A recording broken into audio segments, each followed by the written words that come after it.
Bienvenidos a Universo Highline.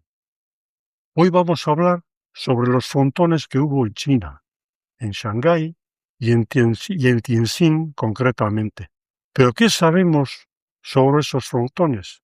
No gran cosa. Hay testimonios de pelotaris, alguna referencia en alguna novela, fotografías también, pero en definitiva no sabemos mucho sobre lo que ocurrió por esa parte de Asia.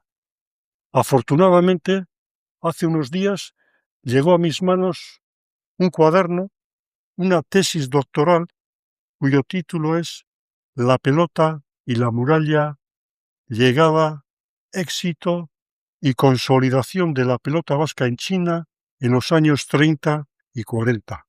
Una memoria para optar al grado de doctor y presentada por Ramiro Cabañes Martínez.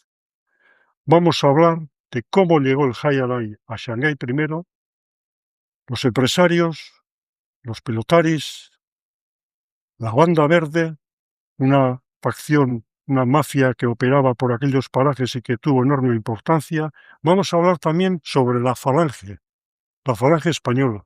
¿Qué pinta la falange española en esta historia de pelotaris? Pues sí tuvo su importancia y mucha. Incluso hubo un secuestro del cónsul español por parte de 35 pelotaris en Shanghái. Para hablar de todo esto, cómo no, mejor con quién que con el autor de esta tesis doctoral. Ramiro, Encantado. ¿qué tal estás? Muy bien de estar aquí, muy contento y muchas gracias por invitarme y dejarme hablar de mi tesis. Sí, pues hablaremos sobre ella.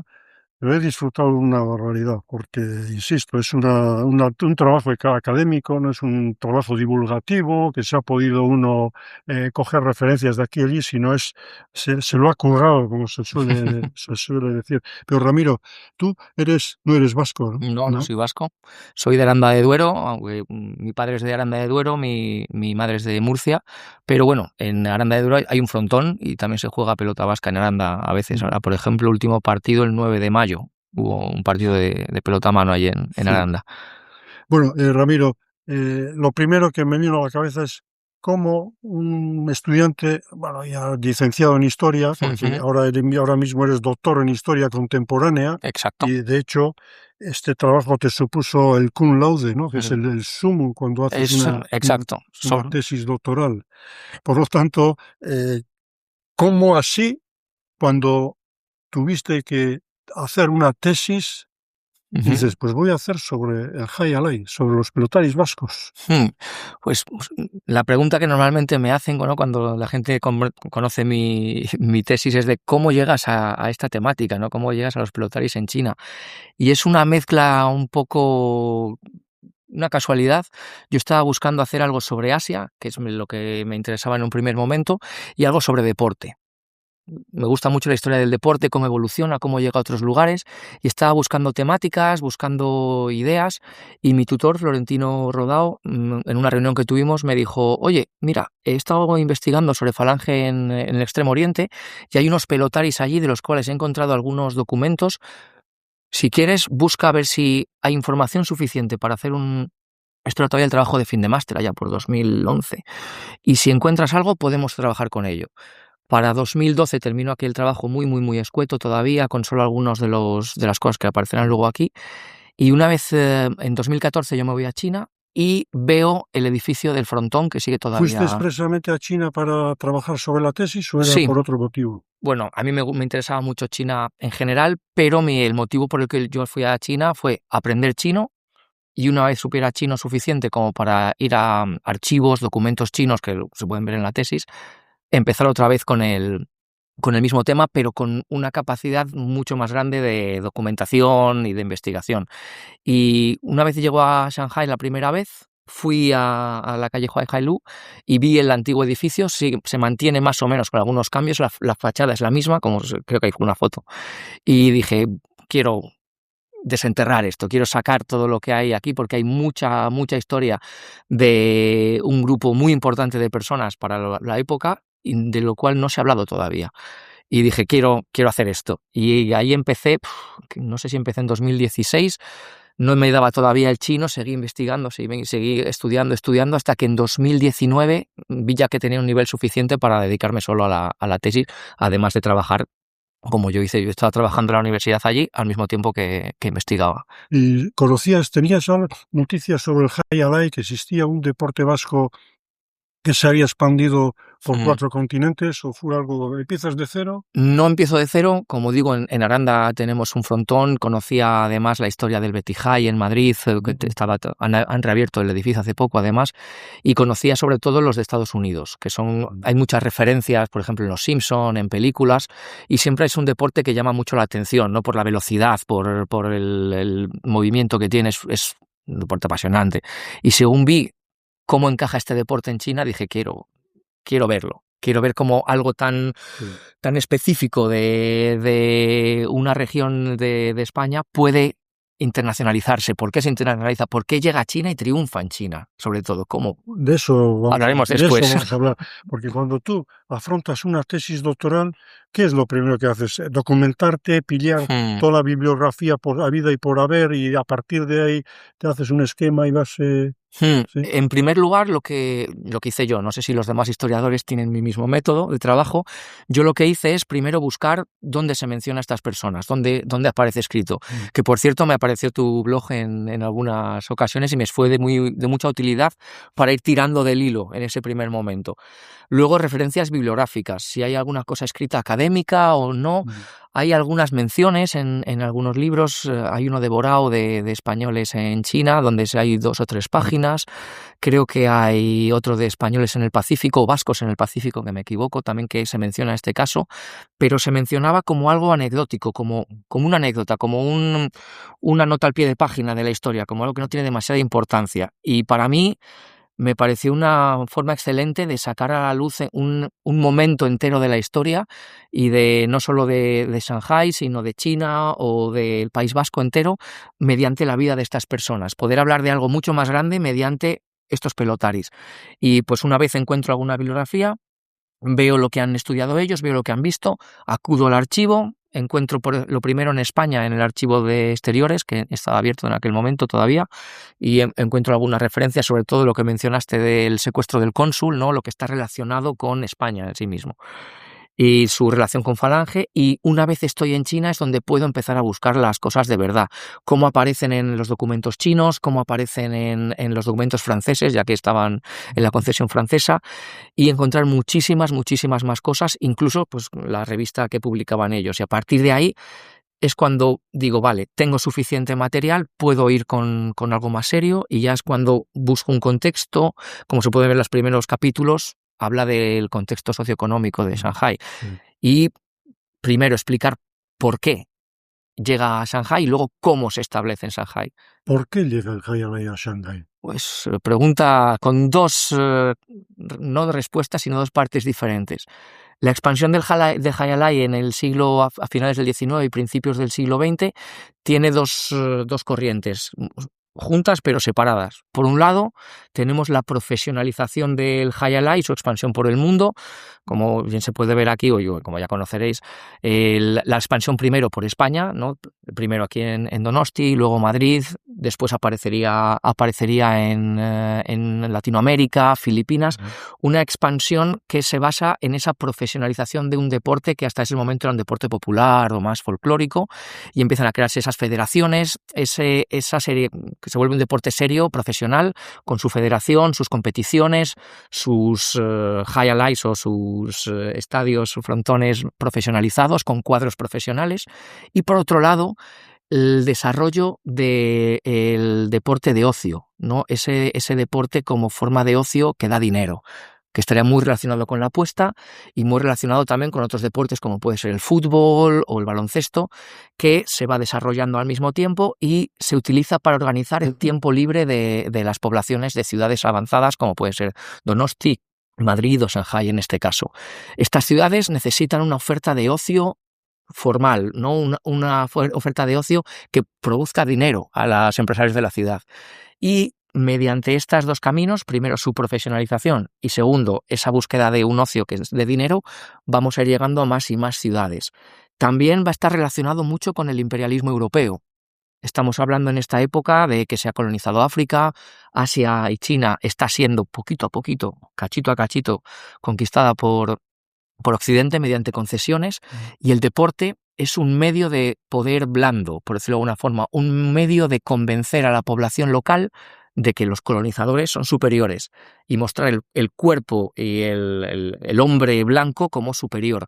En este sentido, el Jai Alai es perfecto, ya que uno de los valores principales es esa fortaleza del pelotari, ¿no?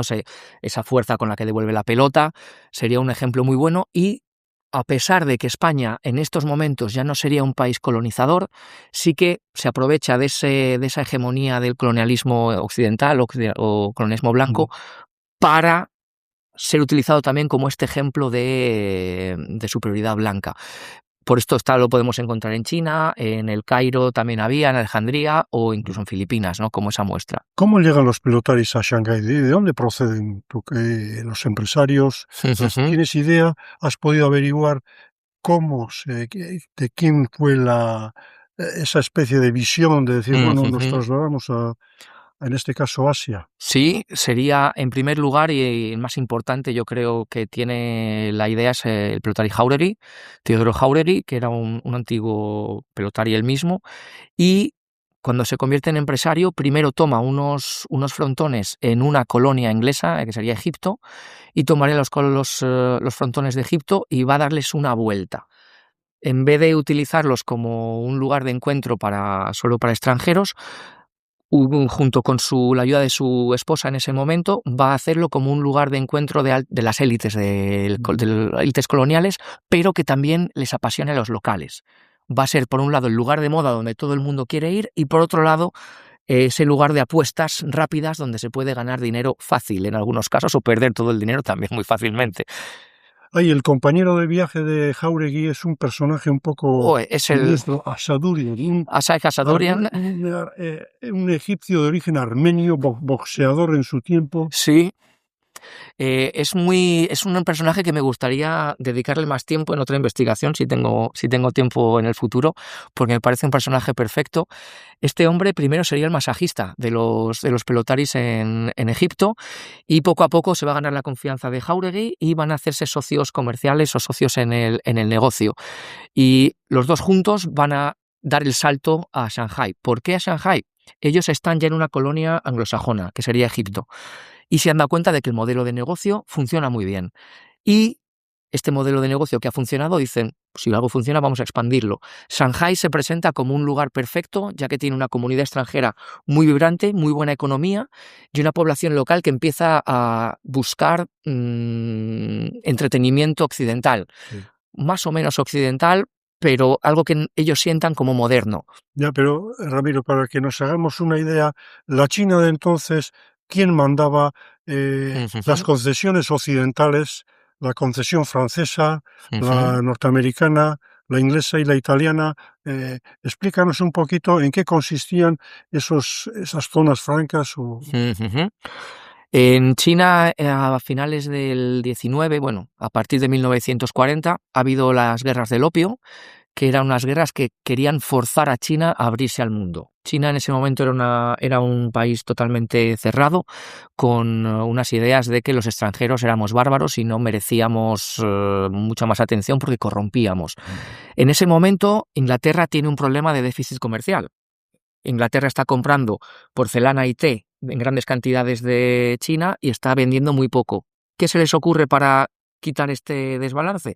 Empezar a vender opio, que se cultiva en la India y se está llevando hasta China. China, obviamente, quiere evitarlo, lo prohíbe, y frente a la amenaza de Inglaterra empieza una guerra, y una de las condiciones de la victoria de los ingleses, arrasan los ingleses con los chinos por un desarrollo tecnológico mucho más importante, y en este momento será cuando Inglaterra dice, vale, vamos a tener unos puertos francos en los cuales podemos entrar, vivir y comercializar. Y uno de ellos va a ser Shanghái. Tianjin será otro de ellos. Tianjin será la entrada a Beijing. No les van a permitir entrar en Beijing, pero Tianjin está muy cerca. Y por otro lado, en Shanghái para el comercio. Y habrá otras como Wuhan, o tristemente conocida últimamente, o Guangzhou, pero uno de los principales, que era una ciudad muy pequeña y muy poco importante, va a ser Shanghái, donde van a dar un terreno a los anglosajones, británicos y norteamericanos, y otro a los franceses. Y estas ciudades son las que van a desarrollar la ciudad con el comercio. Físicamente no eran muy amplias, no eran muchos metros cuadrados, ¿no? Las concesiones, ¿no? Las concesiones empiezan siendo unos escasos 3-5 kilómetros y se van expandiendo, pero no van a llegar a ser una ciudad completa en ningún momento.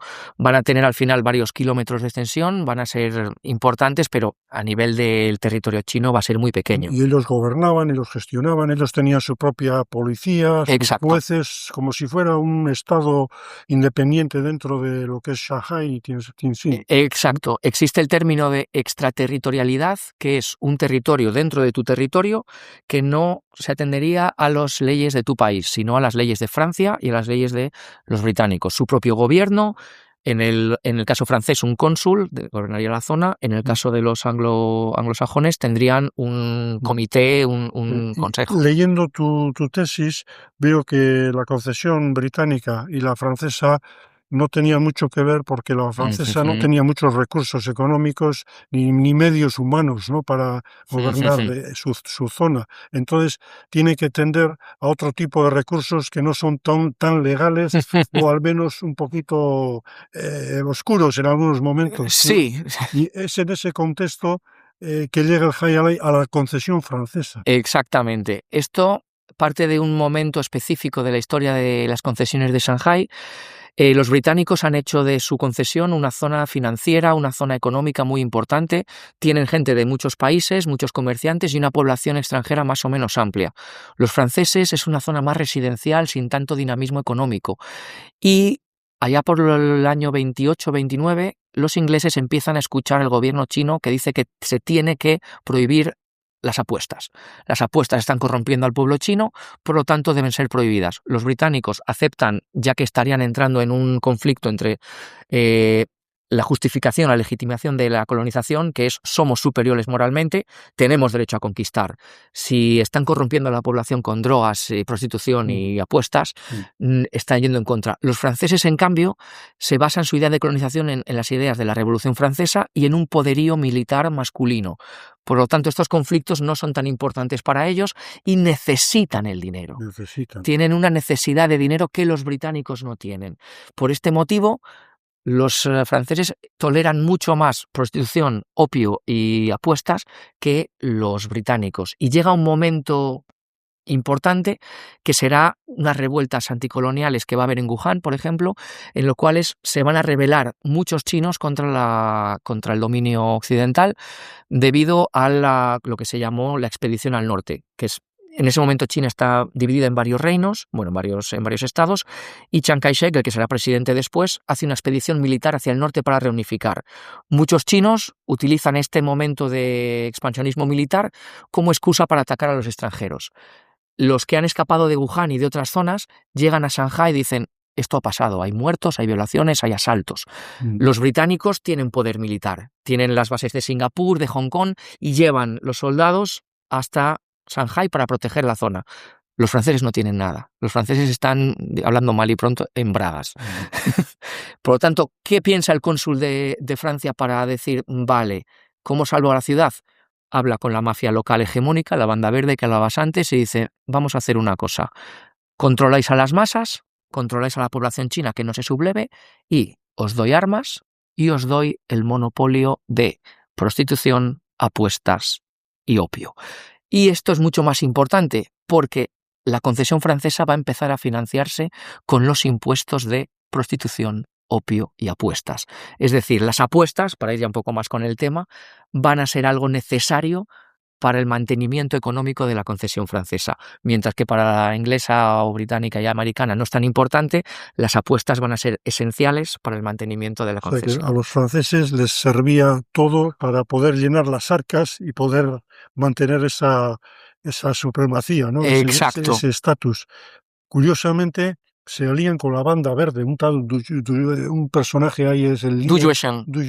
Exacto. El orejas grandes. El orejas grandes le llamaban, ¿no? Exactamente. Hay se habla de que hay un pacto con el demonio, porque en el momento en el que la concesión francesa empieza a depender de este grupo mafioso, Du Yuesheng y su gente empiezan a infiltrarse en el Estado, es decir, entran en la policía, entran en el Consejo de Gobierno, entran en las casas de apuestas y la banda verde va a ser el poder real en la sombra de la ciudad.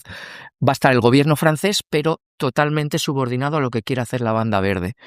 Luego, por lo que cuentas, y más de una vez haces mención a un movimiento cultural, el Aipai, no sé cómo se pronuncia que tuvo enorme influencia en esos años en Shanghái por sus características, ¿no? Al final fue una mezcla de occidentales con chinos, bueno, que nos irás contando, pero eso, el Haipai. El Haipai es un movimiento cultural shanghainés. El Hai de Haipai viene de Shanghai y el nombre es una contraposición con el Beipai, que sería la cultura de la ópera de Pekín. La cultura de la ópera de Pekín se consideraba la alta cultura china de los confucianistas de la capital, mientras que el Haipai era la ópera local, la ópera de pueblo folclórica de mucho menos nivel, considerada por los propios chinos. Una vez llega el mundo occidental ahí, hay una relación muy interesante, porque por mucho que intentamos llevar un discurso o el otro de no, se llevó el de la civilización o no, se sacó todo lo que se pudo de allí en un expolio, pasan las dos cosas. Hay una relación de competición, pero también de colaboración entre chinos y occidentales. Y esta colaboración es lo que surge, de donde surge este Haipai. ¿Qué es el Haipai? El Haipai era un movimiento cultural que buscaba una modernidad china, una modernidad que hiciera sobrevivir a China contra los occidentales, pero utilizando ideas o conceptos occidentales de forma china. Se van a coger muchos movimientos culturales, muchas actividades y se van a apropiar de ellas. Por ejemplo, aparecen las tertulias en los cafés, que antes no existían. China tenía casas de té. En este momento, los intelectuales chinos, nacionalistas chinos que defienden la independencia y la soberanía de China, van a empezar a reunirse en cafés. También va a aparecer el cine, con películas chinas, con estrellas chinas como en Hollywood, pero va a ser chino, es decir, va a ser una nueva forma de entender el nacionalismo chino y la vida china que va a cubrir toda la vida. Antes de esto se buscaba una modernización solo económica y militar. No funciona, hay un desastre absoluto y colapsa la dinastía Qing, que eran los antiguos gobernantes. El Haipai busca una nueva modernidad china basada en todas las ideas que puedan coger de Occidente, pero apropiadas. Lo mejor de Occidente lo cogemos para nuestra tradición y nuestra cultura milenaria. Exacto. Mezclar lo que tienen de China que funciona con lo que les gusta de la cultura occidental. Como he dicho, hemos hablado de las tertulias y los cafés. Cambia la literatura.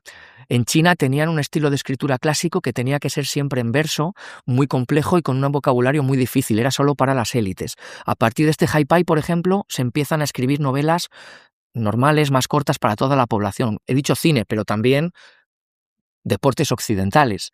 Aparecen las carreras de caballos, aparecerán los lugares de ocio como los cines, los rings de boxeo. Se va a convertir en lugares de reunión para la población china, que no es considerado como una cosa no propia de ellos, impuesta, sino que va a ser poco a poco siendo apropiada en algunos casos. Por ejemplo, a nivel artístico, el Art Deco será el principal movimiento estético para ellos, ya que Shanghái tendrá muchísimo Art Deco, con un arquitecto español, por cierto. Hay muchos ejemplos de este arte. También tendremos el uso de la luz, de las nuevas tecnologías. El gobierno chino de la ciudad va a empezar a competir con los gobiernos de las concesiones, intentando dar los mismos servicios, enseñando que los chinos también podían. Los occidentales tenían luz, tenían servicio eléctrico, pues van a intentar ponerlo unos años después. Agua corriente en las casas y en las calles, van a intentar ponerlo también. Saneamiento, todo. Se va a intentar poner y se va a utilizar de modelo lo que hacen los occidentales. Sí, porque el contraste sería brutal entre lo que es la forma de vida de las concesiones y una vez en esta radio, ¿no? Una vez de cruzar la línea. Totalmente. De ir a la concesión francesa con edificios como pueden verse aquí en el País Vasco, en París, se utilizaban modelos, se intentaban copiar las ciudades extranjeras allí para mostrar la grandeza de Occidente. Y en cambio, al principio, en los primeros momentos, las casas chinas había muchas chozas de barro, de pescadores, no tenían carreteras, no tenían servicios. Esto es lo que me refiero. Esa relación de competición va a ayudar a mejorar. No solo va a ser una competición mala, sino que va a haber colaboración. Muchos edificios de la zona china de la ciudad van a ser construidos por occidentales y va a hacer que la ciudad sea mucho mejor en todos los casos. Y muchos tramos de la línea de tranvía, por ejemplo, van a conectar varios tramos también. Van a tirar la antigua ciudad amurallada que separaba todas las zonas para mejorar la conectividad.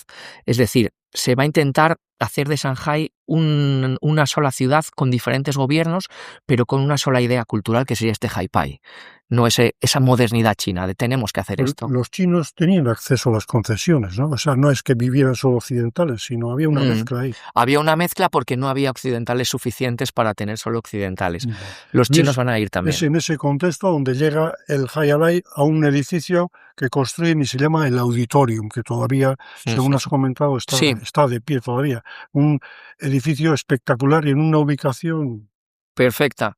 Es en este momento, hemos hablado de la importancia de la apuesta, ¿no? Con la banda verde, hemos hablado de que se prohíben las apuestas en la concesión inglesa, y es justo en este momento que prohíben 2 canódromos en la concesión inglesa cuando se decide construir un nuevo sitio de apuestas en la concesión francesa. ¿Por qué? Si se elimina la oferta en una zona, vamos a mantenerla en la nuestra y va a dar mucho dinero.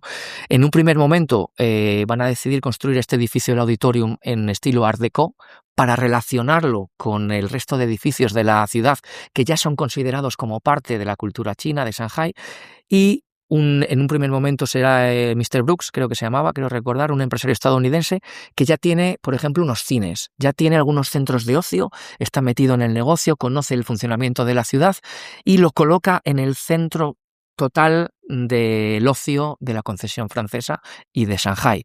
Tiene junto a él el canódromo, ¿no? Las carreras de perros, tiene todas las cafeterías, el cine, está colocado en un lugar perfecto, además por comunicación con el tranvía.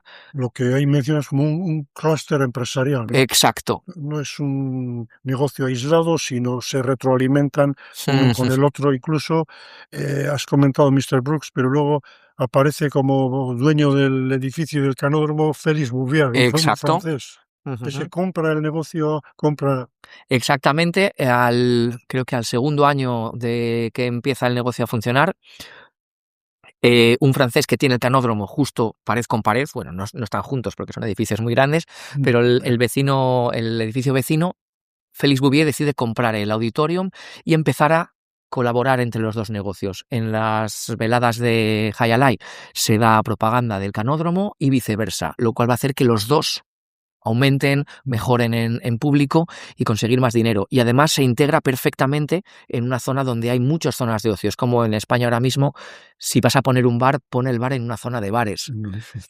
Funcionaría igual, se coloca en una zona donde ya hay un ocio establecido para ayudar a que la gente ya está en la zona. Cuando quiere salir a pasarlo bien, va a esa zona. Además, la red de tranvías, de transporte debía ser fantástica, ¿no? Sí. El acceso al frontón era ideal. El acceso al frontón tenía paradas de bus a prácticamente 10 metros, 2 paradas de tranvía cruzando la calle. Esto tuve mucha suerte porque en un mercadillo encontré 2 guías de transporte de Shanghái de los años 30 y pude comprobar las paradas del tranvía, las paradas del autobús. Eso sí que fue complicado, ¿no? Que creo que está en el trabajo. El mapa del metro y dónde estaban las paradas estaba perfecto, un lugar privilegiado. Sí. Y luego luces de neón, era algo visible. Totalmente. Como he dicho con el Art Deco, se integra en el sentimiento de modernidad y de Haipai de la ciudad, primero con el estilo Art Deco y luego también con un uso excesivo de luces en el exterior y con todas las comodidades dentro.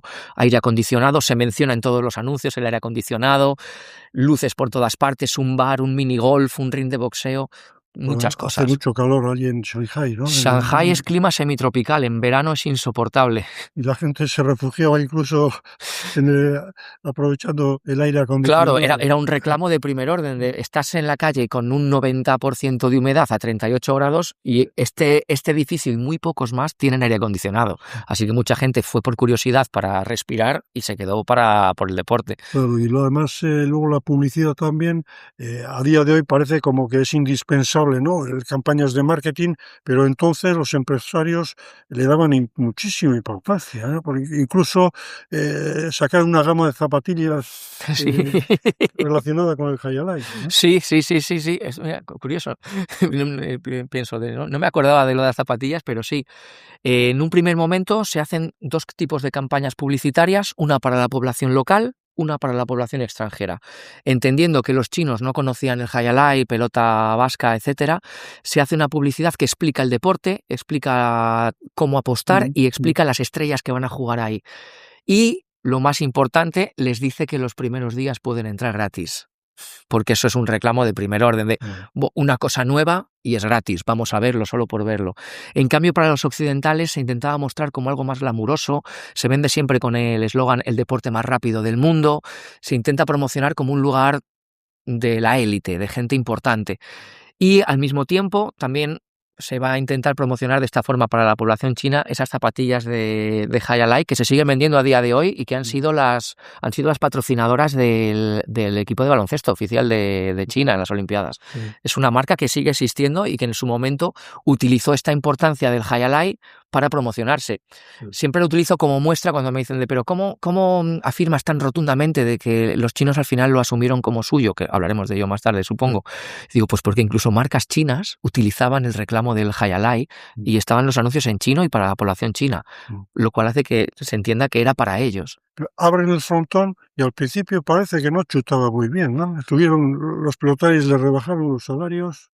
Y en efecto, en los primeros... Perdona, el año 30 se abre, es cuando Exacto. Se inaugura 1930. 1930 en febrero, y el primer año no está dando todos los beneficios que se esperan.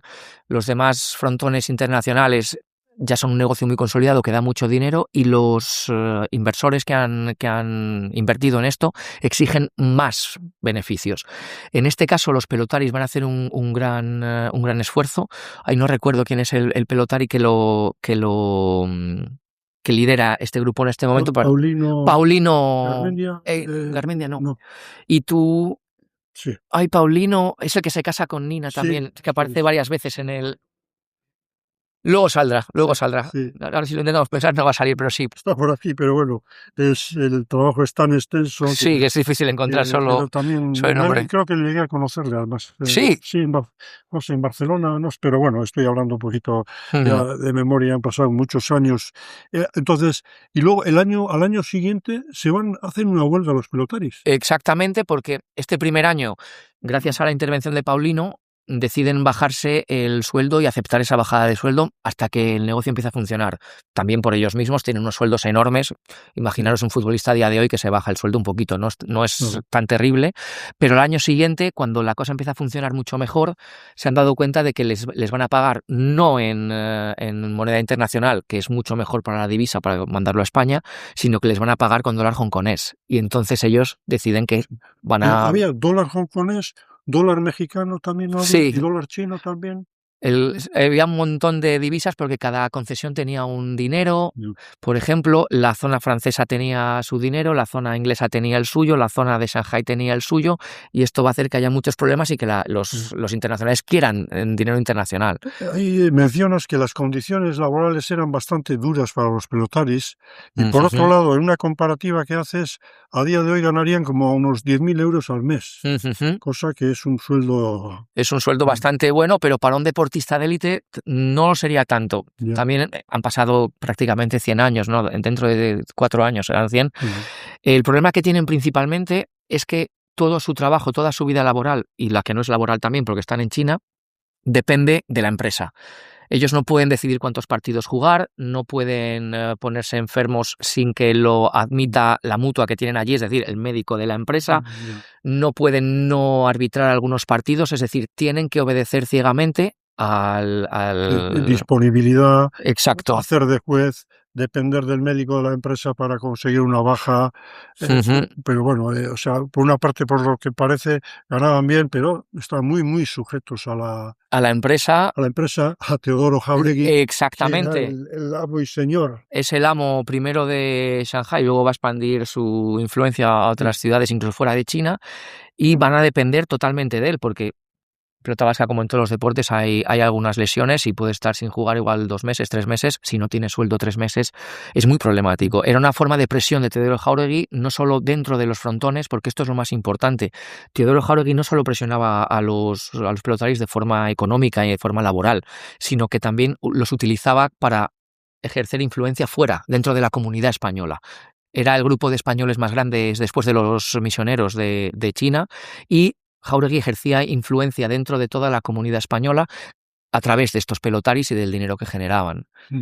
Hay un tema que me ha parecido muy interesante, que es el de la apuesta, pero tal como los chinos la interpretaron, e incluso haces mención de escritores, intelectuales, que escribían en el periódico. Para empezar, pensaban que las quinielas, los partidos, estaban amañados. Sí. Pero ellos, explícanos, Ramiro, ellos dentro de lo que es la tradición china con la apuesta, ellos, esa cultura milenaria, la apuesta de diferentes maneras han tenido una modalidad asombrosa seguramente para un país como ese, ¿no? Y entonces llega el deporte vasco con la apuesta y ellos empiezan a hacer sus cábalas. Exactamente, es para mí lo que me pareció más interesante de toda la investigación, sería esto que mencionas, porque es la apropiación del deporte. Va a dejar de ser un deporte occidental, un deporte espectáculo, para convertirse en un deporte de apuestas chino.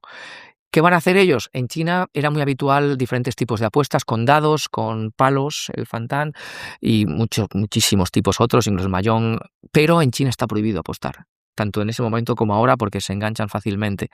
Ellos tenían un escape para esto en las concesiones, que no seguían la ley de China, y entonces acudían a los frontones.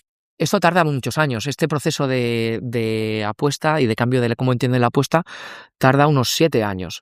Pero desde el principio empiezan a pensar, sobre todo cuando cambian los partidos a 6, porque en ese momento pueden relacionarlo con los dados. A 6 parejas. A 6 parejas, 6 números. Exactamente, con 6 números, con los dados, es cuando lo van a relacionar directamente con un juego de apuestas chino y van a empezar a buscar el truco, la adivinación del siguiente resultado, porque en China tienen una tradición de adivinación. Ellos no consideran que el azar sea un elemento. El azar es para pobres, por decirlo de alguna forma, es para pobres y tontos. Un intelectual chino tiene que saber manejar el azar, tiene que entender el destino. Y esto se hace estudiando los resultados. Esto que hace, en unos primeros años empiezan a decir, vale, los partidos no son reales, sino que están amañados por la casa. Si están amañados por la casa, hay un sistema de amaños. Y nosotros somos tan inteligentes que vamos a desentrañar las tripas de la apuesta. Exacto. En unos primeros años se llaman los intelectuales del frontón, que son intelectuales chinos que realmente se vuelven adictos al frontón y empiezan a publicar en revistas chinas, en periódicos chinos, sus opiniones del frontón. En un primer momento todavía no lo entienden muy bien, pero ellos creen que saben que está amañado. Y poco a poco, sobre todo después de la invasión japonesa, cuando todo el mundo va a apostar, primero para evadirse y segundo para conseguir un apoyo económico, empiezan a sacar normas de, ¿cómo decirlo?, repetición de resultados, ¿no? Empiezan a adivinar resultados. Absolutamente absurdo porque no es real. Y cuando no aciertan, dicen, no, es que la casa a veces cambia entre un patrón de resultados y otro para confundir. Pero hay el patrón de la palanca doble, el del hermano pequeño, el de no sé qué, y los han mezclado y podéis verlos aquí. Y esto hace que los chinos empiecen a ir a estudiar resultados y no a ver el partido en sí, que también muchos sí que lo ven, obviamente, pero muchos van a estudiar resultados, a intentar buscar patrones. Esperaban que se fuera una quiniela para empezar a apostar. Exacto. En función de eso ya ellos empezaban a darle lógica a lo que ellos... Exactamente. Si buscas patrones, tú no puedes empezar a apostar al principio, que no sabes cómo va a empezar. Así que siempre esperan que pasen una quiniela o dos para empezar a apostar después de ver algunas cosas. Y es esto lo que va a hacer que ellos dejen de entender el Hayalai como una cosa extranjera, una cosa de occidentales, sino como algo suyo. Y van a empezar a aplicar sus estrategias y sus formas de apuestas en el Hayalai. Y esto va a hacer que de repente, lo hablan ellos, el Hayalai es nuestro, es un icono de la ciudad. Y aparece 1000 veces, hay miles de artículos de chinos hablando del Hayalai, tanto de cómo apostar, sobre cómo es el lugar, cómo se lo pasan bien. Aparece en novelas cortas, aparece en historias. se convierte en un icono cultural de la ciudad para ellos gracias a esta relación con su propia cultura. Esto se llama una traducción cultural, una apropiación cultural, ya que lo cogen, lo transforman levemente y lo hacen suyo. O sea, una especie de sincretismo religioso, pero en este caso sincretismo deportivo. ¿Sí? Exacto, exactamente. Ellos cogen elementos de su propia cultura, elementos del otro. Recordemos el Hayalai, no el Hayalai, el Haipai, coger lo mejor de un mundo y lo mejor del otro para hacer un nacionalismo chino moderno, pues la pelota vasca pasa exactamente lo mismo. Cogen la parte de la cultura china que se adapta a eso y la parte de la cultura vasca que se adapta a lo que ellos entienden. Lo mezclan y hacen algo moderno chino.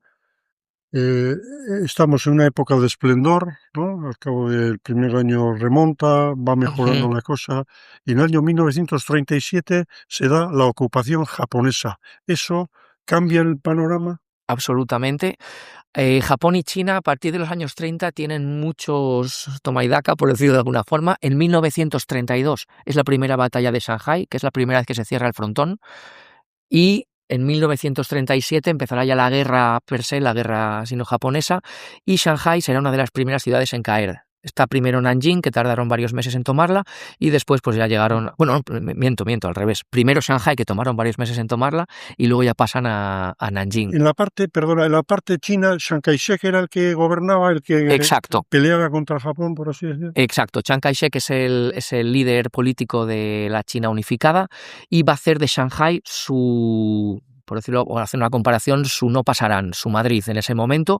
Va a poner sus mejores tropas, entrenadas por Alemania nazi, con uniformes como la Wehrmacht de nazis, y los va a enfrentar con los japoneses. Los japoneses entendían una victoria rápida de una semana o dos y se convierte en meses, lo cual hace que se frustren y cuando entran en la ciudad y luego en Nanjing cometan absolutas atrocidades bastante brutales, pero la zona occidental, tanto la concesión francesa como la anglosajona, van a estar libres de guerra. Van a evitarlos para no entrar en guerra con Occidente. Hay un momento que dices que incluso los occidentales se subían a las azoteas para ver los bombardeos como si estuvieran asistiendo a una película.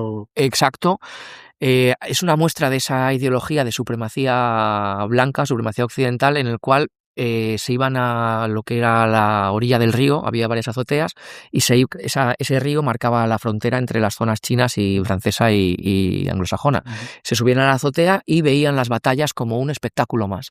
Hay fotos incluso de soldados ingleses dándose la mano con los japoneses después de la ocupación, y hay una actitud bastante frívola en ese sentido de estaba muriendo gente, estaba gente pasándolo muy mal, y también esto hace que la población de las concesiones se multiplique muchísimo, ya que llegan muchísimos refugiados. Muchos refugiados, ¿no? Y eso ayuda al frontón. Eso ayuda al frontón muchísimo porque de repente tienes mucho más clientes.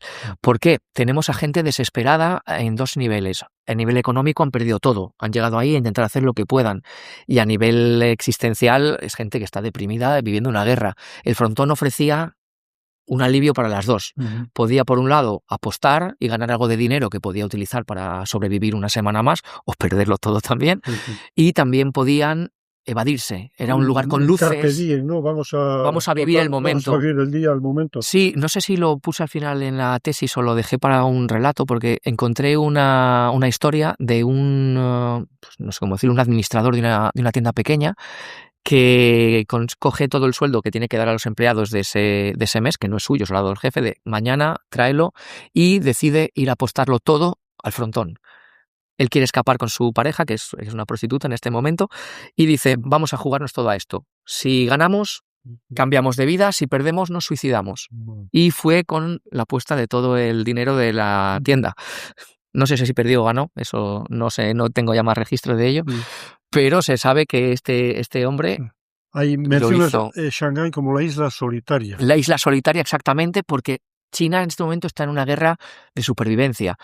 La brutalidad de los japoneses en Nanjing es increíble, se llama la violación de Nanjing porque se mataba a una persona cada 7 segundos. Son más de 200.000 muertos en menos de 2 semanas. Tortura, decapitaciones, violaciones, y mientras todo está pasando, la concesión francesa y la concesión anglosajona eran lugares de fiesta, de tranquilidad, donde la gente vivía vidas muy frívolas. Se puede entender un poquito como la vida de Casablanca, ¿no? La película, que mientras el mundo está en guerra, esa zona es tranquila, Eso es. hasta que deja de serlo. ¿Los japoneses respetaron las concesiones? En un O primer entraron también y intervinieron, ¿no? acaban interviniendo. Acaban. En un primer momento los respetan, ya que no están en guerra con las potencias occidentales, pero a partir de Pearl Harbor, El 40 en el y, 41, 42, 41, sí. en ese momento van a atacar a Estados Unidos. Ya saben que un ataque a Estados Unidos va a implicar la entrada en la guerra de los occidentales en masa, y directamente van a asaltar la concesión británica, porque recordemos que los franceses ya no existen, es la Francia de Vichy, que es una aliada de Hitler, y Hitler es aliado de Japón, así que van a colaborar.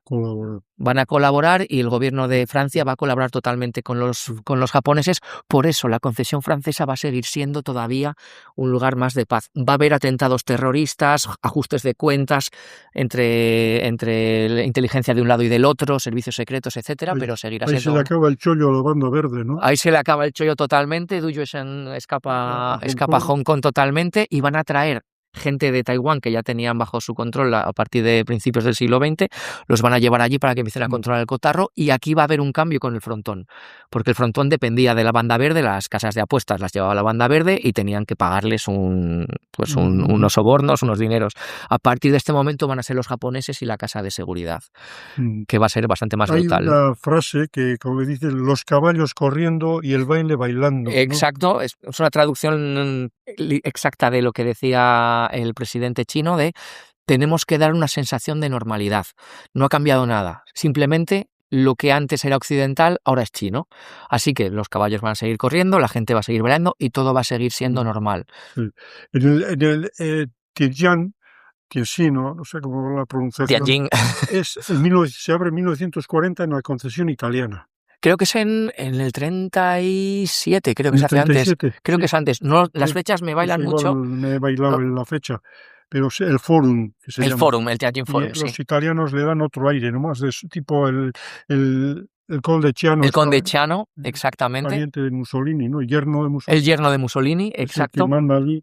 Exacto. En el caso de Shanghái es un caso que se explica mucho mejor con esos procesos que hemos hablado, económicos, culturales. El caso de Tianjin es un caso de imitación. En primer lugar, se ve que el frontón funciona muy bien en Shanghái, dicen vamos a hacer otro en Italia, en Tianjin. ¿Hay mucha distancia entre una ciudad y otra? Bastante. ¿En kilómetros? Pues no lo sé, igual hay 5.000, 4.000 kilómetros, está bastante lejos, porque igual menos, quizá 3.000, pero bueno, está bastante lejos, porque Tianjin está junto a Beijing, que está al norte, y Shanghái estaría justo en la parte central de China.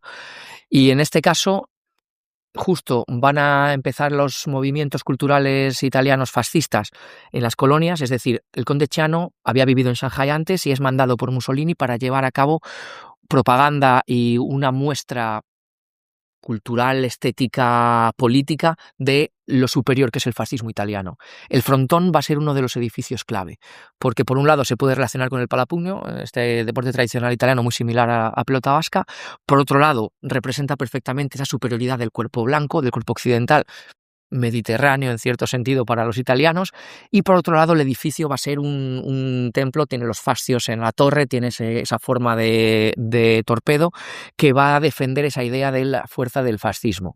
Así que va a ser por un lado un movimiento económico para sacar rentabilidad económica, y por otro lado un movimiento político de ascensión y propaganda del fascismo italiano. Y en ambos frontones Teodoro Jáuregui y Asadurian son los que mandan. Exactamente, Jáuregui es indiscutible líder y señor de todos. Cuando el conde Ciano va a montar el frontón en Tianjin, contacta con Jáuregui, que le conoce de su época en Shanghái, ya que el conde Ciano había vivido en Shanghái, y dice, bueno, tú llevas el negocio aquí, quiero otro cuadro de pelotaris en Tianjin. Van a contratar un nuevo cuadro y va a haber muchas colaboraciones, partidos entre las dos ciudades, etcétera. Y esta relación va a hacer que a partir de este momento también Jáuregui tenga control sobre la población española de otra concesión, en este caso la italiana. Ideológicamente Jáuregui era fascista, Yo no me atrevo a decir tanto, pero posiblemente. Lo que yo sé es que Jáuregui apoya a Franco antes del final de la guerra, lo cual me permite decir que no es una revista de última hora, ¿no? De bueno, Franco va a ganar, así que le voy a apoyar, no. Incluso recauda dinero en Manila para festivales para apoyar al bando sublevado, en entonces las fuerzas de franquistas. Exactamente, coge en ese momento, es muy curioso porque es el 37, hemos hablado de que hay guerra en Shanghái y el frontón cierra. Y cuando estaban los pelotaris sin trabajar en Shanghái, él decide hacer unos partidos benéficos en Manila y en ese caso todo el dinero sacado de estos partidos consigue visados porque era dificilísimo. era muy complicado conseguir visados con los japoneses. Esto será más adelante, esto será en los 40. En este momento todavía es un poco más sencillo, pero consigue sacar a pelotaris de Shanghái, llevarlos a Manila a jugar un partido benéfico para apoyar al franquismo. Porque los pelotaris que jugaron en China vivieron dos épocas, por así decirlo, ¿no? La de la República, la Guerra Civil, y con el triunfo del franquismo es cuando la Falange, ¿no? La Falange española se instala en los consulados de muchas partes del mundo. Y es ahí cuando entra en juego un capítulo muy interesante, del que hablas bastante sobre ello, que es la influencia de la Falange y la comunidad española, vasca española, en fin, en ese contexto. Claro. Se dan cosas muy curiosas. Muy curiosas. Para mí es el capítulo también, después del de las apuestas, que más disfruté, porque es muy bonito.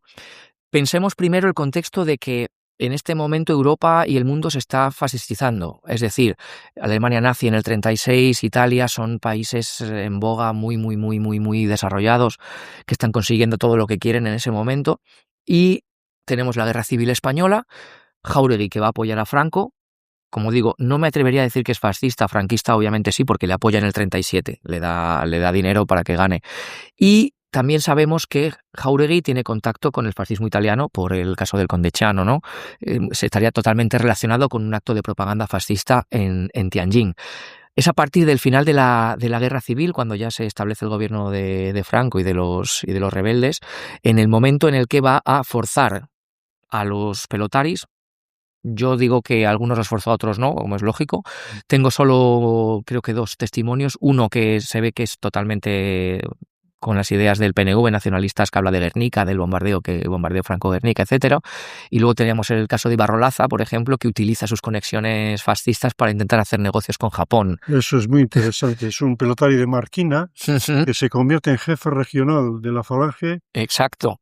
Y intenta hacer negocio también. Intenta hacer un negocio, una empresa de importación-exportación con los japoneses en Manchuria. Los japoneses han creado un nuevo país al norte de China que se llama Manchuria. Un país ficticio, ¿no? País ficticio, un país que han creado ellos con gobierno títere, y ahí es la base industrial. Había mucha base industrial de carbón y de otras materias primas y con mucha industria, y este hombre decide que hay mucha potencialidad de negocios y decide contactar con el gobierno japonés mediante sus contactos de Falange para intentar hacer negocios. Pero otra gente, tenemos los testimonios de que se fueron amenazados de que les iban a sacar del Montepío, es decir, les iban a quitar el seguro si se ponen enfermos en caso de problemáticas con el cuerpo. Así que yo estoy seguro que muchos no querían entrar. Es decir, muchos pelotaris eran de pueblos que habían sido bombardeados. Es lógico pensar que no apoyarían a Franco. Pero bueno, otros... Y sin embargo, les condicionan, les obligan a vestirse de falangistas, ¿no? Con la afiliarse y con el saludo fascista. Les obligan, fotos, ¿no? Hay constancia. Hay constancia de esta militancia. Están en las listas de los miembros de Falange de China. Es más, son prácticamente mayoritarios. Es el mayor grupo que hay. Y tenían que participar en toda la parafernalia. Es decir, se meten en la Falange, tienen que hacer actos, tienen que hacer cosas. Y ahí se da una guerra intestina entre la propia Falange, ¿no? Hay un cónsul Maldonado. Exacto. Que es pro pelotaris, por así decirlo, ¿no? Los derechos del trabajador, y les apoya. Pero por otro lado, cuéntanos, está Jáuregui, que choca totalmente con Maldonado. Claro. En lo que hemos hablado antes de que Jáuregui tiene control absoluto de las vidas de los pelotaris a nivel laboral, pero también a nivel exterior, como hemos visto, hace que se afilen a Falange, por ejemplo. Tiene el control de la parte de la comunidad española y de la Falange en China gracias a estos pelotaris. Y esto lo mantiene gracias a su control laboral sobre ellos. Cuando llega Maldonado, que es trasladado desde Manila, que ha vivido los años anteriores como cónsul en Manila, él ve este problema y lucha por mejorar las condiciones laborales de los pelotaris. Lo consigue en cierto sentido, consigue más sueldo, mejores condiciones y a través de esto muchos pelotaris van a ponerse de su parte. Pero Jáuregui, como cualquier persona que tiene poder, no va a dejar que le quiten el poder por las buenas. Y van a empezar una guerra civil dentro de la propia falange de China, en la cual va a estar Álvaro Maldonado y los pelotaris de Shanghái por un lado, donde él tiene más influencia, ya que él está en el consulado de Shanghái. Y por otro lado tenemos a Jáuregui y los pelotaris de Tianjin, mucho más propensos a apoyar a Jáuregui y ideas más fascistas, por decirlo de alguna forma. Maldonado podríamos decir que sigue un poquito más los principios sociales del falangismo de José Antonio Primo de Rivera, mientras que Jáuregui representaría mucho más ese franquismo, una ladura, ¿no? Más antiobrero, más elitista, más de la aristocracia, ¿no? Por decirlo de alguna forma. Y esto va a derivar en que vaya a haber una lucha de poder dentro de Falange. Maldonado va a intentar hacerse con el control de la Falange en China y va a poner a sus hombres, como Zanzíbar, por ejemplo. Zaldívar, perdón, Zanzíbar es un país, se me va a la cabeza. Y en ese momento Jáuregui va a empezar la contraofensiva. Van a empezar una lucha entre los dos. Jáuregui, por suerte, tiene a la hermana del que será en ese momento el ministro de Exteriores. Han quitado ya a Serrano Suñer, que era el más falangista, y está el siguiente. Jordana, exactamente. Está su hermana, y su hermana va a ponerse de parte de Jáuregui. Y en esta lucha, que en un primer momento es simplemente una lucha de telegramas. Él es un inútil, no ha robado el dinero del incendio de Santander. Ahí menciona que Maldonado también dice, no, es que ese es un pelotari, o sea, como... Sí, se habla de pelotari como forma despectiva, ¿no? Como es pelotari, es antiguo pelotari, es tontito. Exactamente. Le la prensa a Madrid. Exacto. Se utiliza ese término de pelotari como persona con poca cultura y dice que están robando el dinero de las tasas y que el dinero que se ha sacado para Santander, el incendio famoso de Santander, se lo ha quedado ellos. Y ellos tienen ahí una pelea con un dinero que se quedó en entredicho, ¿no? Y dicen, no, este se ha quedado... Exacto, se van tirando el problema del dinero del incendio de Santander y al mismo tiempo se acusan los dos de malos fascistas, de no celebrar el 18 de julio, se le ha visto a Salsamendi, Salsamendi es uno de los hombres fuertes de Jáuregui, se le ha visto con una artista francesa en un bar inglés y ha dicho cosas malas de tal, siempre se tiene esta lucha hasta que de repente pasa lo que hemos visto, que mencionabas al principio. Se intenta sacar a Maldonado del consulado para evitar problemas, porque en este momento Franco no quiere reconocer la autoridad japonesa, porque quiere mantener la neutralidad en la Segunda Guerra Mundial y entonces no puede reconocer la autoridad japonesa en China y dice, mira, quitad a Maldonado, mandamos a uno nuevo. Se manda a uno nuevo, se quita a Maldonado, Zaldívar también es expulsado de la Falange y es en este momento cuando los 36 hombres de Maldonado, los pelotaris de Shanghái, con Zaldívar a la cabeza, irrumpen en el consulado de Shanghái y secuestran al cónsul. Tremendo, brutal, porque estamos... A día de hoy es inimaginable. Inimaginable que unos deportistas profesionales secuestren a un diplomático. Y pidiendo eso, pagos atrasados que tenían, en estos momentos hablamos ya de que estamos en el año 44, está la guerra mundial en su última fase, hay problemas de moneda, hay poca moneda en Shanghái en ese momento y hay mucha problemática y Jáuregui ha dejado de pagar a algunos pelotaris durante unas épocas, siguen con la presión laboral, tienen que trabajar mucho, pero hay menos partidos ya, hay menos interés porque la guerra está pasando factura. Exacto, va la cosa de capa caída y les deben dinero. Y lo que deciden es ir a las bravas, secuestran al cónsul. Y es en este momento cuando interviene de urgencia el gobierno de Franco y el Ministerio de Exteriores de, por favor, terminadlo como sea, no puede intervenir el gobierno japonés. No pueden intervenir porque si intervienen tenemos que reconocer su autoridad. Y Estados Unidos ha dicho en Manila ya en el incidente Laurel, no puede reconocer los poderes japoneses en los gobiernos títeres. Así que Franco dice, soluciona eso ya. ¿Qué hacen al final? Les prometen el dinero, les dan un adelanto pequeñito. $150,000. Bastante dinero de la época. Y la cosa termina, los pelotaris a partir de este momento ya prácticamente no van a jugar y para mí aunque va a durar algún año más el frontón, ya a partir de este momento va a ser la decadencia. El fin de un ciclo, ¿no? El fin de un ciclo maravilloso. Fascinante, de verdad. De presencia de la cultura vasca en Shanghái, en China. Y va a ser en Tianjin al mismo tiempo está habiendo ya problemas con los japoneses, que los japoneses en un primer momento son amistosos con los occidentales aliados, pero poco a poco se van a empezar a volver más violentos. Por ejemplo, en Manila, antes de abandonar Manila, masacran a la comunidad española, a pesar de que eran aliados, ¿no? La comunidad de falangistas Mataron de Manila. A dos pelotaris también en Manila. Sí, sí. Uno de ellos participaba como guerrillero. Y me pareció algo curioso cuando leí ese episodio en Manila, que no entraron en la embajada y arrasaron, menos una niña se salvó, ¿no? La dieron con la bayoneta y en vez de clavarse le cortó el cuero cabelludo, pero no le llegó a atravesar. Hasta hace poco vivía, además, lo contaba. Y me llamó la atención que no hubiera ningún vasco, un pelotari refugiado en la embajada, porque si no, lo liquidan a todos. Yo los que tengo vistos, hijos de vascos o vascos en sí, había 2 ejecutados, uno porque participó en la resistencia. Participó en la resistencia filipina contra los japoneses y le encontraron y le mataron. Sí. Y luego, por ejemplo, hablábamos de Haig Asadurian, ¿no? el Asadurian, el socio de negocios de Jáuregui, armenio, egipcio, boxeador de todo. Este hombre acaba en un campo de concentración en la Universidad de Santo Tomé, se llama Santo Tomás. Santo Tomás. Santo Tomás en también estuvo ahí internado.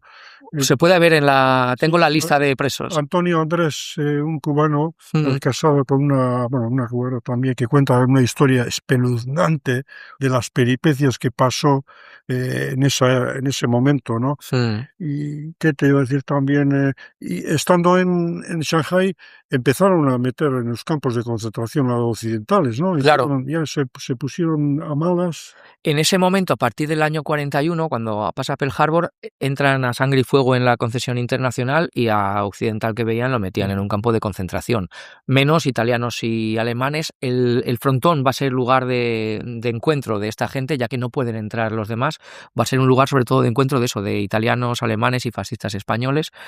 Y a partir de este momento ya no va a haber tanta afluencia, pero sí, muchos españoles acabaron, españoles y de todo Occidente. La mayoría de los españoles se salvaron por esa afinidad con Franco.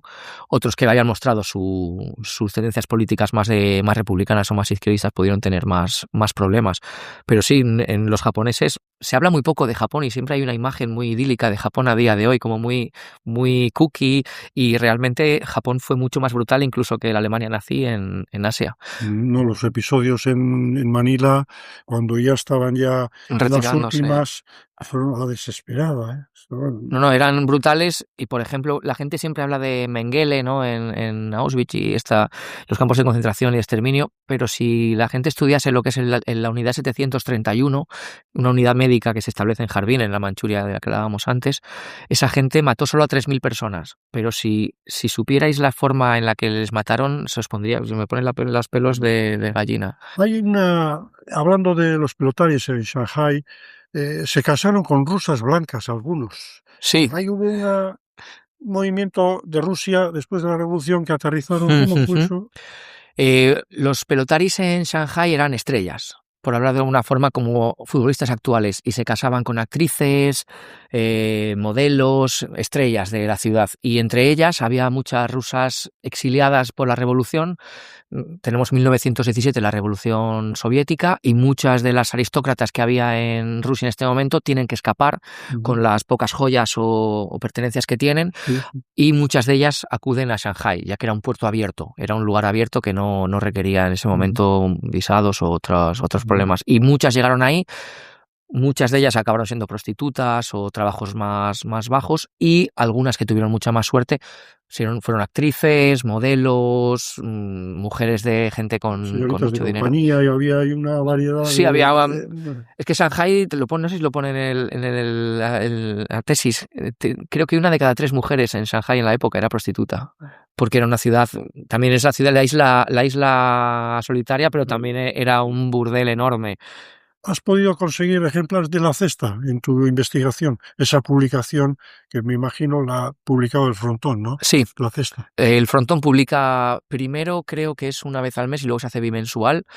Y no la puedes comprar porque está en la biblioteca de Shanghai, es solo suya, pero la puedes ojear, la puedes ver. Y por suerte que en mi tiempo en Shanghai pude ver algunas de ellas. Se pueden consultar online a día de hoy si tienes una cuenta bancaria china, pero cuestan como 2 euros ver una página únicamente, así que es bastante complicado. Quiero ir todavía, a veces voy a China todavía, igual una vez al año, 2 veces al año, y siempre voy a algunos mercadillos que hay de antigüedades donde encontré las guías del autobús y estas cosas, porque siempre busco encontrar ese periódico de la cesta o esos panfletos de la noche. El Frontón emitió su propia moneda, cupones, ¿no? Porque había una escasez de dinero. Exactamente, una vez empieza la guerra en la zona de la concesión, se bloquea la entrada de dinero de China. Así que hay una falta de dinero de cash, de dinero en efectivo. Y lo que hacían los negocios era publicar su propio dinero. Hacían su propio dinero. En muchos negocios pequeñitos era el nombre del empresario, esto vale por 5 euros y una firma. En el Frontón se llegaron a sacar pequeñas moneditas como tokens y tickets completos. Al final de tu trabajo hay unas cuantas fotografías. ¿Tú tienes los originales de estas fotografías? De algunas de ellas sí, de otras no. Sí, por una velada de boxeo, en fin, la foto El de Félix Bouvier, un pelotari, monedas de Jayabé. Sí, los tokens que daban en el Frontón. El cuadro de pelotaris, muy interesante. En tu investigación te has quedado con ganas de, si hubiera, no sé, o has tenido acceso suficiente para hacer un buen trabajo, o todavía has hecho en falta algo. He echado en falta siempre. Colaboración por parte de las autoridades chinas. Uy, eso no. Eso no lo van a hacer jamás. Son muy cerrados. Investigar en China, yo por ejemplo, en la biblioteca de Shanghai no, era todo muy sencillo, por suerte, simplemente tenía que ir no sé si está por aquí algún ejemplar de La Cesta, tiene que haber alguno, creo que esto estaba publicado en La Cesta, el obituario, por ejemplo, pues eso ibas, lo pedías y te lo daban más o menos al momento, pero cuando he hecho el trabajo de archivo del Consejo Municipal de Shanghai para ver sobre todo cómo se financiaba al principio, cómo se invirtió en este negocio, había que pedir permiso semanas antes con un patrocinador chino que te daba su permiso para entrar, tenías que explicar exactamente lo que querías y por qué lo querías y solo entonces te dejaban entrar y no te dejaban hacer fotos ni nada de ello, lo cual hacía que fuera muy complicado porque te daban una tarjeta de investigador que duraba, no sé si era un mes, no sé si llegaba un mes, y al siguiente mes tenías que volver a hacer todo el periodo otra vez. Yo me he quedado con ganas de poder ver más archivos, ver más documentación que es posible que haya y sobre todo me he quedado con las ganas porque no me daba tiempo, porque al final este doctorado lo hice en 5 años porque es el límite que te dan. Me he quedado con las ganas de poder expandir un poquito a Manila, porque el Frontón de Manila al final también es de Teodoro Jáuregui, a Indonesia y a Macao, que son zonas más o menos cercanas y que me habría gustado expandirlo a esas zonas, pero bueno, todavía tengo 38 años, me da tiempo todavía de... Que quedaste un poquito con las ganas. Sí, no, y en cuanto tenga tiempo quiero... Primero Manila, es el que más me interesa porque el Sky Rooms que se llamaba tiene una historia interesantísima y me gustaría poder ir y hacer lo mismo, pero con el de Manila, que es mucho más sencillo porque el gobierno es mucho más relajado en este sentido. Y luego, si tengo más tiempo, Macao, Indonesia. Sería para intentar hacer un trabajo conjunto, un monográfico de la pelota vasca en Asia, en total, con comparativas de cómo las diferencias entre ellas, etcétera. Pero bueno. Me imagino que algún seguidor nuestro dirá, y concho, ¿dónde puedo acceder a esta tesis doctoral? ¿Tienes pensado en publicarlo en forma de libro? Sí, ¿Se va a quedar tal cual iba a publicarla en un primer momento, pero la editorial con la que estaba hablando ha cerrado y ahora estoy ya empezando a hacer contactos con otra. Hay que pagar, en cuanto consiga el dinero para que me la publiquen y conseguir los cambios que me piden, hay que hacer algunos cambios siempre editoriales para estas cosas. Mi idea es publicarlo porque me parece un trabajo que puede ser muy interesante para algunas personas. Además, no es que sea académico, riguroso, es que es ameno. Parece que estás leyendo los ingredientes de una novela negra, un guion cinematográfico, y dices, aquí hay una historia tremenda entre estos personajes. Asadurian creo que acabó en Las Vegas. Acaba en Las Vegas, sí. Es increíble. Acaba en Las Vegas. De Las Vegas. Su hijo es cantante profesional en Armenia ahora. Asadurian es mi otro camino de investigación. Sí, casi, solo ¿no? de Asadurian. Asadurian. Sí, totalmente. Es mi otra idea. Incluso lo que es las vueltas que da la vida, ¿no? Yo llegué a jugar de aficionado contra un hijo de Teodoro Jáuregui, que representaba a la Federación Castellana. ¡Wow! Sí, Rodríguez y Jáuregui. Y alguno que nos estará escuchando dirá, yo también jugué le conocimos. Es que al final todo se junta, sobre todo Y decía, no, este es el hijo de un empresario de China y tal, pero entonces claro, de aquella época. Yo tenía 13 años, imagínate qué conciencia tenía yo de la historia del Jayabé, que esa es otra también. Claro. Con toda la riqueza que hemos tenido, porque tú, afortunadamente, has cogido y has trabajado extendidamente con esto, pero en La Habana, en tantas partes del mundo que ha habido. Lima, México, era importantísimo. México también, incluso focos. Desgraciadamente hubo frontones en muchos lugares, pero por poco tiempo. O sea, fueron como incursiones, ¿no? Sí. Esa impresión me da a mí. Sí, en Egipto y tal, pero bueno, al final, igual que en China, 15 años, ¿no? No, sí, 15 años, en el 45, 46. Y el de China me da mucha pena porque se había consolidado. Por eso digo lo de consolidación, porque en Shanghái era algo... Una vez que la Segunda Guerra Mundial, los fascistas o así, el eje pierde la guerra. ¿Y qué pasa en China? O sea, ya está Chiang Kai-shek, pierde la guerra contra los comunistas, hubo una guerra civil, ya para cerrar el ciclo político, quiero decir, ¿no? ¿Cómo queda la China después de que se marchan los pelotaris? ¿Quién manda? Pues están todavía los pelotaris, estamos en el 45, entra ya se van los japoneses, entran los americanos y los chinos a tomar el control, bueno, principalmente los chinos, pero con apoyo de Estados Unidos, a tomar el control de la ciudad, y en ese momento ya se están preparando tanto Chiang Kai-shek y los nacionalistas como Mao Zedong y los comunistas para empezar el último asalto. Es decir, una guerra para terminar la división de China en dos ideologías, y el frontón va a aguantar un poquito más todavía. En esos últimos años ya pasa la guerra y sigue, pero Shanghái va a caer en manos de Mao Zedong. Al final van a ganar los comunistas la guerra de forma abrumadora. Mao Zedong, ¿qué año se apodera, por así decirlo, del país? En el 49 acaba la guerra y se declara la República Popular de China. Y una de las principales ideas de Mao es que Shanghái debe ser no destruida, pero tenía una idea de vaciar Shanghái porque la consideraba una ciudad que corrompía el espíritu chino, por ese contacto con el capitalismo occidental. Todo lo contrario del Haipai. Exacto, todo lo contrario. Él pensaba más en un marxismo chino, en una China comunista. Por lo tanto, al final no va a vaciar Shanghái, ya que es imposible, tiene gran parte del empresariado o la industria en esta ciudad, pero lo que va a hacer es eliminar cualquier recuerdo de las concesiones. Y esto es muy interesante y muy curioso. Por ejemplo, a día de hoy, yo la última vez que dejé mi casa en Shanghái, en 2021, que yo me fui, yo puse mi casa en alquiler para ayudar a mi casera, y yo puse concesión francesa, área de concesión francesa, esta calle, tal. Y la página web, algo así como Idealista en España, me canceló el anuncio porque pone: has utilizado conceptos colonialistas como concesión francesa. Está en el distrito tal, en esta calle. Y esto es una continuación de lo que ya pasaba en este momento. Se quiere eliminar ese recuerdo occidental, se van a prohibir las apuestas y obviamente pues el frontón no puede continuar, no tiene nada que hacer sin las apuestas. Y bueno, aunque hubiera podido continuar, en ese momento el frontón se va a resignificar, va a ser tomado y va a ser convertido en un gimnasio popular para la población del distrito, y a partir de este momento ya poco a poco va a ir evolucionando hasta el día de hoy, que son unas oficinas. ¿El Fórum lo pudiste ver? El Fórum lo he visto. Ahora, a día de hoy, sigue siendo un gimnasio.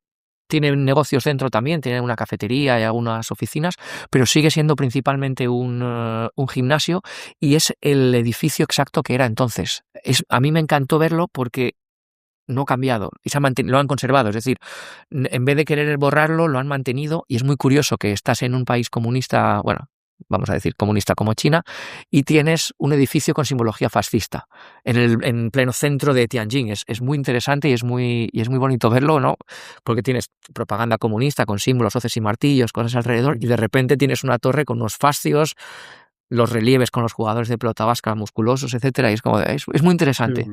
Muy interesante. Y ese me gustó porque el auditorium de Shanghai sí que ha cambiado, le han puesto por dentro, se ha remodelado totalmente, por fuera ha habido algunas reformas, se ve todavía la estructura original de Art Deco, pero es diferente. Si entras, por ejemplo, tienes las escaleras originales todavía, no sé, yo entré, son unas oficinas, pero el de Tianjin es igual. Por dentro es diferente, pero toda la fachada de todo el edificio exterior es idéntico. Y es como ver un testigo de esta historia que sigue ahí. Los chinos no lo conocen, no saben lo que era, porque yo pregunté a la gente que trabajaba dentro, a la gente de Tianjin que conozco, oye, ¿sabéis lo que era esto? Eso es un gimnasio. ¿No tuviste oportunidad a gente muy mayor igual de preguntarles, oye, ¿os suena el Jai Alai o así? Conozco, por lo general la gente no lo recuerda, pero conocí a un escritor chino que escribe poesía, que su padre, era su padre o su abuelo, no recuerdo exactamente si era su padre o su abuelo, le contaba historias del Jai Alai y estuvimos hablando, tuvimos una conferencia en Shanghai los dos juntos pero claro, cuando salió el tema de que los dos conocíamos eso, digo, vamos a hacer un acto juntos y estuvimos hablando del tema y hablaba de eso, de que su padre le encantaba apostar, pero no solo apostar, sino ir porque había que ir, era el sitio donde había que estar. Y su padre siempre iba y también era un lugar donde conocer chicas, donde ir con los amigos, donde tomarte una cerveza. Era no solo un lugar de apuestas o pelota vasca, sino un lugar de ocio en general. Y me hablaba siempre de que le dio mucha pena a su padre, abuelo, no recuerdo, cuando lo cerraron porque, claro, él tenía 16, 19, 20 años durante esa época y era como su lugar favorito de ir en Shanghai. Y de repente desapareció y también todo ese Shanghai desapareció por completo, desapareció entero la forma de vida que conocía la gente de allí, primero con la guerra, luego con el final de la guerra. Todo eso está en esta tesis, en esta maravilla. ¿Alguna cosa que crees digna de mencionar en este momento o simplemente el interesado pues que tenga acceso y yo tuve acceso gracias a Miquel Gaztañaga, que es mi amigo y colaborador, el que me ha facilitado este trabajo y le estoy sumamente agradecido además. ¿Alguna cosa, Ramiro, que...? Yo también quería dar las gracias a Miquel porque Miquel me contactó en 2020-2021 por primera vez cuando estaba empezando y me ha dado mucho ánimo y muchas ganas de seguir haciéndolo porque cuando estaba investigando esto, cuando he ido a congresos a hablar de ello, muchas de las reacciones es ¿esto va en serio? Yo pensaba que era una broma y como que era de si supieras todo el trabajo que hay aquí metido, como que nadie lo entiende. Y Miquel siempre me escribió, no, me encanta lo que estás escribiendo, porque le mandaba los capítulos mientras los iba escribiendo. Me dice, no, te damos mucho las gracias porque me parece un trabajo magnífico. Y digo, mira, por lo menos sé que hay gente que le gusta y que no me dice, eso es una broma, ¿no? Porque ha habido días que quería matar a gente. Esto ha requerido 8 años en China, ha requerido muchísimo trabajo mientras yo trabajaba al mismo tiempo, porque yo no tenía ninguna beca, yo trabajaba en la universidad mientras escribía esto. Y cuando me decían esas cosas yo me enfadaba mucho, pero me alegra mucho también estar aquí contigo.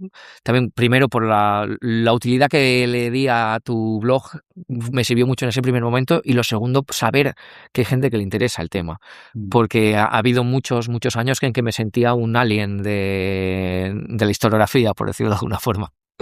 Ramiro Cabañes.